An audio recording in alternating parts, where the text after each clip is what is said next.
Please help me welcome Dr. Lucia Aronica to the Mel Robbins podcast. Thanks, Mel, for having me. I'm absolutely excited about our conversation. I love the way you make science relatable. Thank you. I really have a crush on your brain, so now I'm blushing. Here's where I want to start. How could my life be different if I take everything that you're about to teach me today and I take it to heart, I apply it to my life? What might change? Tomorrow, you'll wake up different. You look at your eggs, your broccoli, your coffee, and you realize I'm not just eating. I'm rewriting my future because food isn't just fuel. It's the pencil that rewrites your genetic instructions. Starting today, your fork becomes more powerful than your family history. Right now, you may see diabetes in your mom, heart disease in your dad, anxiety in yourself, and think, I'm stuck.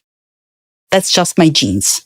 But in reality, genes are only 25% of your health story. And you are rewriting the other 75% right now with every choice and every meal. And the best part, you'll never need another diet again. You'll transform your relationship with food so profoundly that processed food won't even register as food anymore. And you'll stop treating your body like a garbage can. Today, we are putting that pencil back in your hand. And you are going to rewrite your health story into a masterpiece. Dr. Aronica, you came to play. Holy cow.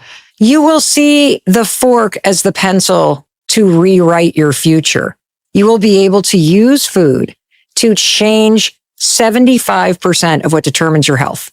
I can't wait to get into all of this research around food and how it unlocks potential in your genes and can change your health forever.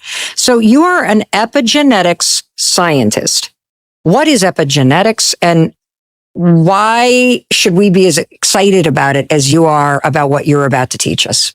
The Greek prefix epi means on the top. So epigenetic marks are molecular switches sitting atop your genes and turning them up or down, just like a volume knob on a stereo. This also explains why you go through transformations throughout your life. Puberty, aging itself, losing weight, gaining weight, building muscles. All these transformations underlie epigenetic mechanisms. And here's why you should be excited. Most of these marks are written in pencil, not in pen. Every day they are rewritten by enzymes we scientists actually call writer and eraser enzymes. And guess who controls these editors? Every single thing you do. What you eat, how you move, how you handle stress. These send signals to the writer and eraser enzymes. And that's why in epigenetics, you are not just a passive reader of your genetic code, but an active writer of your health story every day with every choice. You hooked me right in the opening couple words. So I want to make sure I really understand this because a lot of us blame our genes for a lot of things, right? Oh, well, my weight, aging, energy, stress, my mom had diabetes. So I had to, as if everything is set in stone. There's nothing you can do. So maybe why don't we start with, well, what actually are genes and what do they do and what's set in stone and what isn't? Okay. So genes are recipes for proteins, the building blocks of everything in our body. Okay. These recipes are written in DNA. And variations in the DNA sequence determine variations in the function of these proteins that can affect the way we respond to nutrients, the way we look, even our predisposition to disease. But, and here's where people get confused about genetic risk. Not all genetic variants are created equal.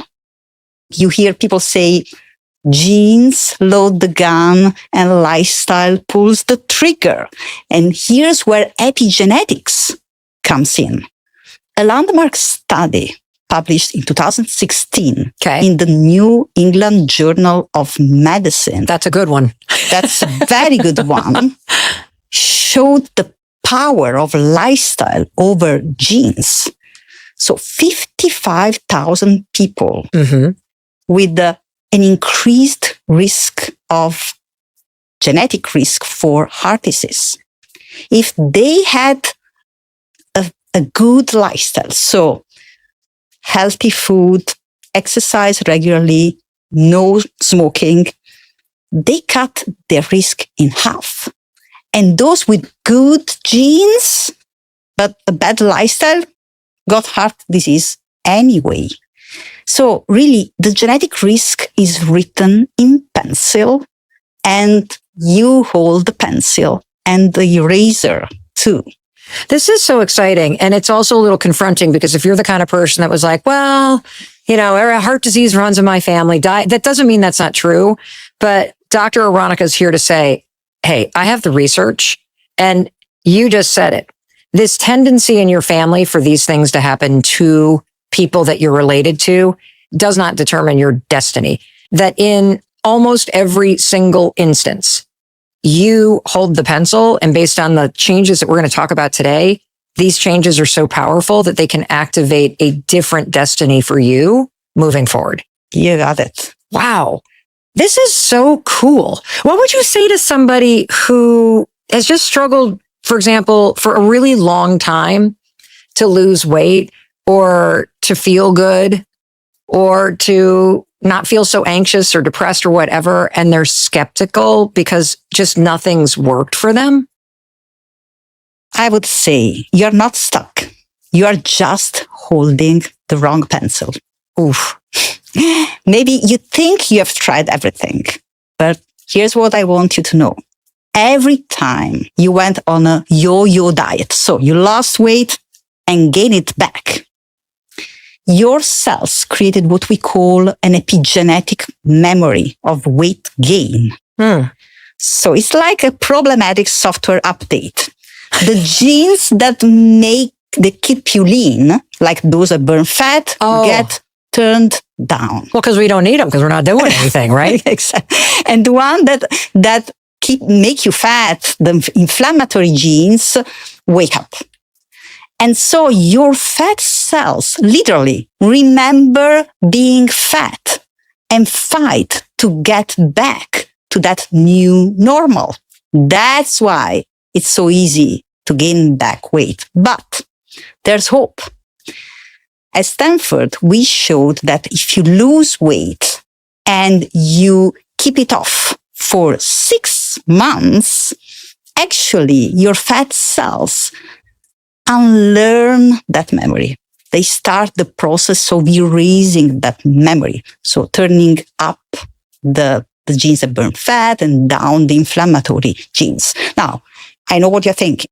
I can stick to a diet for 6 days. 6 months sounds too much to me. Well, I think most people white knuckle their way through protocols they hate. And they never try to make the process enjoyable. As an Italian, I believe that pleasure isn't the enemy of health. It's your compass to find it. Change requires consistency. And you can't be consistent with something you hate. But you can be consistent with something you love.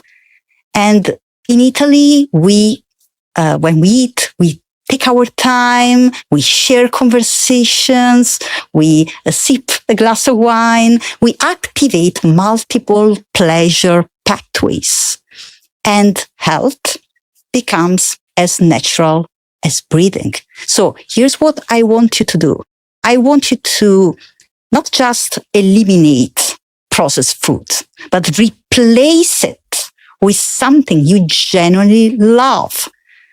Something that makes you say, oh, this is what I've been missing. It can be replacing the instant noodles for a juicy piece of salmon or that Oreo cookie with some sweet berries.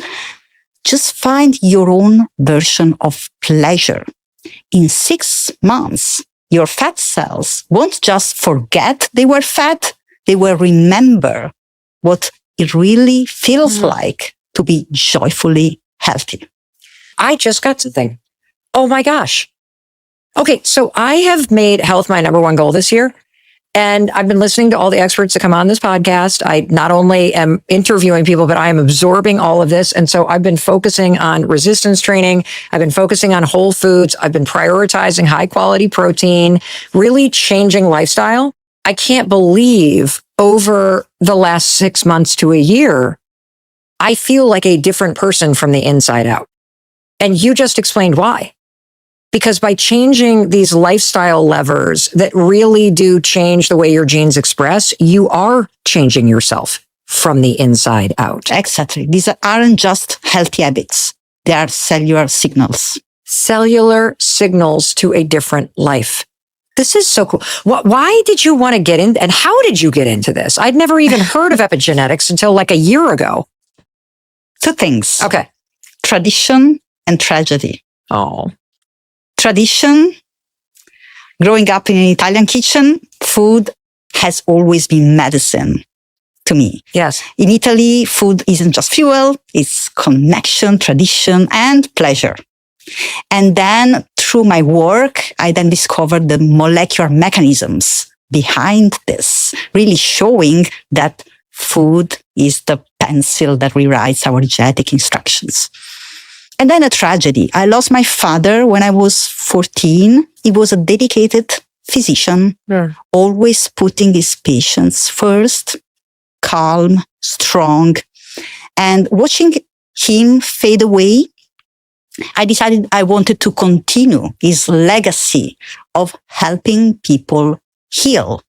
But I decided to do it with science, not with medicine. I wanted to help other doctors like him find better approaches to lifestyle medicine. And so every paper I write, every student I teach is my father's legacy living on. But then my mom taught me the other half of the equation. Here's a photo of her. At 84, she's the picture of true longevity for me. She's not a hardcore biohacker following complicated protocols. Well, who the hell has time for that? I mean, she doesn't wake up at 5 a.m. in the morning to hit the gym or bounce from cold plunge to sauna or take 100 supplements. She dresses elegantly. She's joyful. She takes time to eat savoring her food. And she knows she is our queen, our flower and our rock. And this joy and purpose fills her life.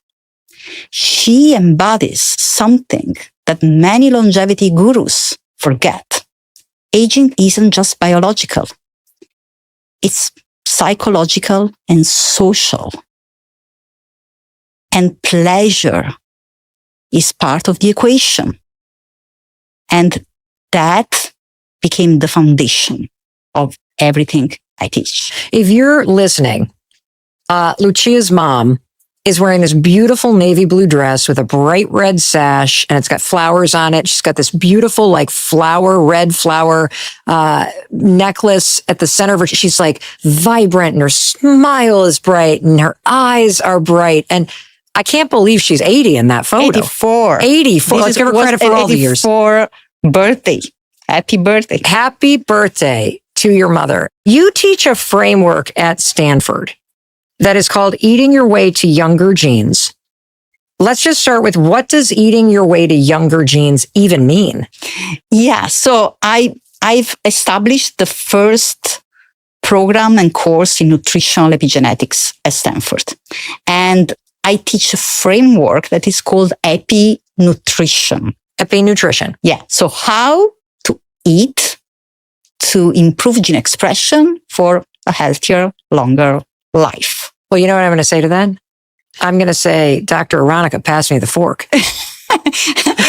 Here's the fork. I'm going to explain you how this works. Oh, I can't wait. Exactly. So the concept, the main concept is that food isn't just fuel, it's the pencil that rewrites your genetic instructions.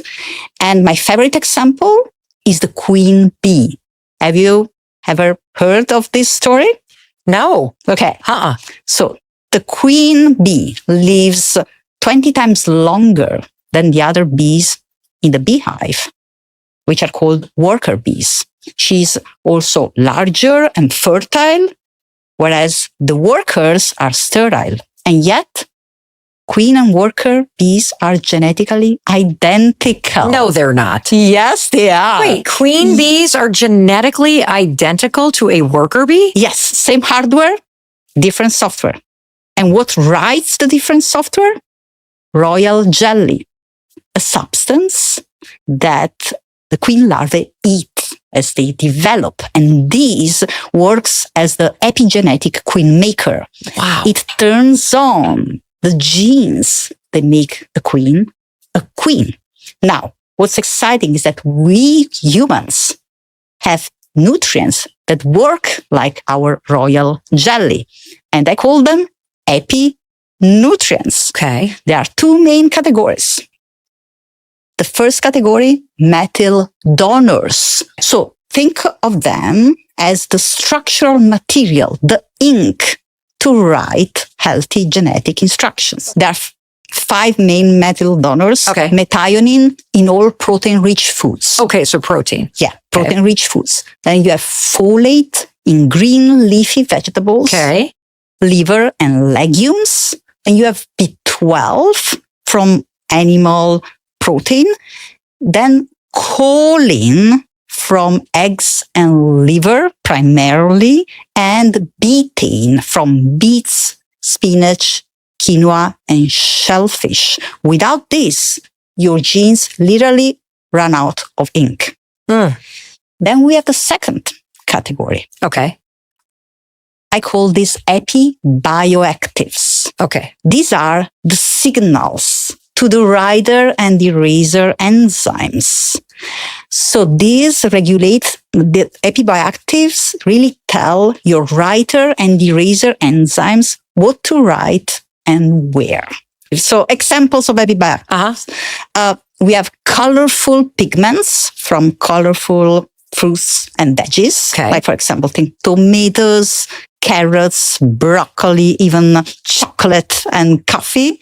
Then we have omega-3 fatty acids from fatty fish and postbiotics from fermented foods. Things like yogurt, kombucha, sauerkraut, kimchi. Epinutrition is a beautiful friendship between animal and plant foods. You need both. You need the ink, and as we will see later, animal foods are really necessary to provide B12 and choline, so a type of ink. But then you also need the signals, the epi-bioactives that are primarily represented by plant foods together with omega-3s from fatty fish. Graduation is a big deal. In fact, my husband and I have seen all 3 of our kids graduate, and it's one of the most emotional and proud moments that you're going to have as a parent. I remember sitting there watching all 3 of them. You get a lump in your throat because in 1 second, you're seeing the little kid version of them, and then in the next second, you're watching them step into adulthood. It's emotional. And it's also that moment when you realize, wow, they're still going to need some real support. Apple gift card is such a great graduation gift because it gives the graduate in your life options when they need them most. They can use it for the tech that they need for school or for work. Apps are going to keep them organized, focused, and on top of life, fitness subscriptions. And then there's all the stuff that helps them recharge. Music, movies, podcasts, entertainment. I've learned something or two after doing graduation 3 times. If you're guessing about what to give them, you're wasting money and time. Instead of an engraved pen or a coffee mug that says the future looks bright, give them something they can use their way when they need it. Visit applegiftcard.apple.com to find the perfect graduation gift today. I want to walk through the specific types of food in this framework so that I really understand, and so does the person that is listening or watching. And if you're listening, we're going to really describe what's happening. So I'm going to ask our executive producer, Tracy, to come in. Oh my gosh, this looks delicious. Thank you, Tracy. If you could describe, I'm seeing red pepper, chocolate, carrots, tomatoes, garlic, lime, orange, blackberries, broccoli, spinach. This looks like a rainbow. It's a rainbow. So your doctor probably told you to eat the rainbow. Yes, fruits and veggies. Yeah, but here's what your doctor may not realize. These pigments aren't just antioxidants. They are epinutrients that regulate your writer and eraser enzymes. And each color represents a different signal. No way. Yeah. So, for example, you have red foods like tomatoes that provide lycopene for cardiovascular benefits. Tomatoes and the fact that it is an epinutrient means that when you are enjoying a beautiful, red, juicy, amazing tomato, you are not just eating food. You are sending a signal to your DNA about your heart health and about what else? Your skin and everything. The 2 areas of research are really cardiovascular and skin. Okay. So clinical trials have shown that, for example, lycopene can really reduce LDL oxidation, which is the process that makes LDL cholesterol truly dangerous. It can also work as an internal skincare. So it actually boosts your SPF, your internal SPF by 40%. A tomato? Yes. How is basically increasing your DNA repair and also actively inhibiting the breakdown of collagen and the formation of age spots. And now, there is, however, a problem. To see these benefits start with 10 milligram of lycopene in clinical trials that use pills. Now, this is equivalent to eating 20 pounds of raw tomatoes a day. But there is a trick. If you cook those tomatoes in olive oil or in any type of oil, like Italian grandmothers used to do, then you can boost the absorption of lycopene. Wow. Just by cooking the tomato? Just by cooking. But this is just step 1. That makes me happy because I'd rather have it on pasta than I would. But this is just step 1. Okay. Because then when you add olive oil, you boost the availability by an additional 70%. Why? Because lycopene is liposoluble, and so it can't be absorbed without fat. And so basically, by cooking your tomatoes into a paste with olive oil, you can reach that 10 milligram of lycopene with just 3 tablespoons of tomato paste in olive oil. Incredible. You know what? I got to hand it to you. When I asked you how my life would change, you said you will never look at food the same again. I actually don't. And we're just getting started. Let's talk about the carrot. What happens to you, or what is the benefit from an epinutrient standpoint when you eat carrots? Yeah. Carrots and all orange foods, even pumpkin, contain carotenoids. These carotenoids also are, first of all, a precursor to vitamin A, production, and they also work as internal skincare for you. Then we have green foods like spinach that provide folate for DNA repair, and broccoli. That's my favorite. Now, why do you love broccoli? Okay. Because broccoli and other cruciferous vegetables in the same family, so we are talking about Brussels sprouts, arugula, kale, this provides an epinutrient called sulforaphane. Sulforaphane isn't an antioxidant itself. It's better. It's the boss of your body's own antioxidant army. It switches on a genetic master switch called NRF2. This activates more than 200 protective genes involved in detoxification, inflammatory defense, antioxidant defense. And this is the best part. While direct antioxidants like vitamin C disappear in a few hours, sulforaphane switches on those genes for up to 3 days. Wow. So it's enough to eat cruciferous veggies 2-3 times a week to keep your antioxidant genes switched on. But there's a problem. What's the problem? Because it sounds pretty good if I'm eating the boss of the army.